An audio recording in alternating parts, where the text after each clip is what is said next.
אז מה קורה לכולם? כפי שראיתם בסרטון הקודם, הסברתי לכם על מטבעות קריפטו שיכולים להתפוצץ ברמה מאוד מאוד גבוהה, וכבר עכשיו אנחנו רואים תוצאות, וכולם מדברים עליהם רק אחרי שהם התחילו לפרוץ את המחירים הגבוהים. ואני נתתי אותם ממש בהתחלה עם מחקר מעמיק, ואני לא נותן לכם כאן מטבעות עם אפשרות לרווח, אני נותן לכם כאן מטבעות עם אפשרות להתעשרות. לא סתם אני עושה את זה בלי אינטרס, ובואו נתחיל. אז קודם כל אנחנו רואים שהמחיר של הביטקוין כבר עומד על $79,000, היו ירידות מאוד קריטיות, זה לא מלחיץ אותי, אני יודע מה הסיבה, אני לא אסביר על זה, כי הוא נושא על משהו אחר לגמרי.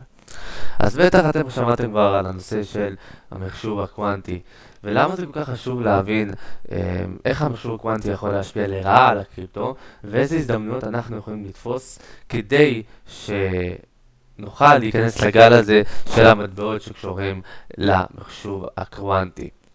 אז קודם כל בואו ניתן ל-ChatGPT להסביר בקצרה מה זה יכול לעשות לקריפטו.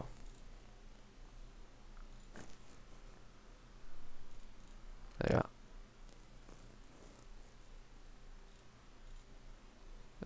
נושא טוב, עכשיו רציתי שהוא ידבר. כאן. מחשוב קוונטי מאיים על תחום הקריפטו, ובפרט על הבטחת הבלוקצ'יין, בגלל היכולת שלו לשבור אלגוריתמים קריפטוגרפיים שמשמשים להבטחת המידע. הסבר קצר. הבלוקצ'יין וקריפטו מבוססים על הצפנה, למשל הצפנת RSA או ECDSA, שמשמשת בביטקוין, את'ריום ועוד. מחשבים רגילים צריכים מיליוני שנים כדי לפצח מפתחות הצפנה כאלו.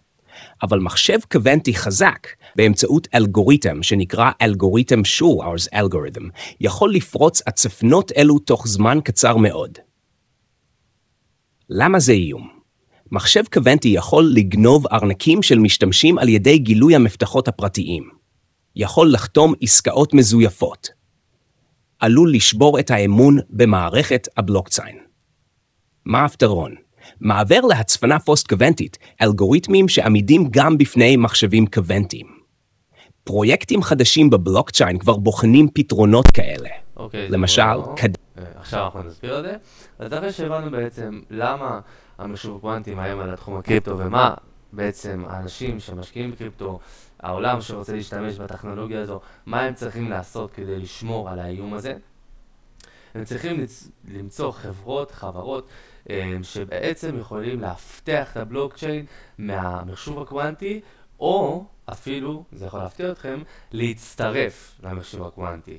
ועכשיו אני אסביר לכם זה תכף. אז קודם כל אני רוצה לתת לכם 3 מטבעות שקשורות לזה, ועוד מטבע מאוד מעניין שלדעתי יש לו פריצת דרך מאוד מאוד מאוד גדולה בעתיד.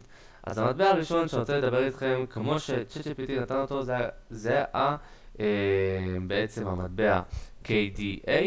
זה מטבע שבעצם, מטבע בלוקצ'יין, שהוא בעצם מציע הגנה בפני מחשוב הקוונטי. הוא ממש במחיר זול, כרגע הוא שווה 0.37 סנט דולר, ולדעתי האישית אנחנו יכולים לראות אותו חוזר כבר לשיא שלו, שזה כבר הרבה אחוזים, ומעבר אפילו, שלדעתי אנחנו נראה אותו בין 50 ל-100 דולר למטבע אחד. אני אעשה את זה בקצרה. עוד מטבע קוראים לו בעצם CELL, גם מטבע יחסית גם ישן, אבל מטבע עם פוטנציאל צמיחה מאוד גבוה, שגם בעצם מציע פתרון ומציע הגנה בפני המחשוב הקוונטי. עוד מטבע שמציע לא רק הגנה בפני המחשוב הקוונטי, אלא גם שיתוף פעולה. בעצם הוא מציע שקריפטו יכול להיות, בעצם הטכנולוגיה של קריפטו יכולה להיות בשיתוף פעולה עם המחשוב הקוונטי, והמחשוב הקוונטי יכולה גם לעזור לקריפטו להתפתח יותר מהר ולצמוח יותר מהר.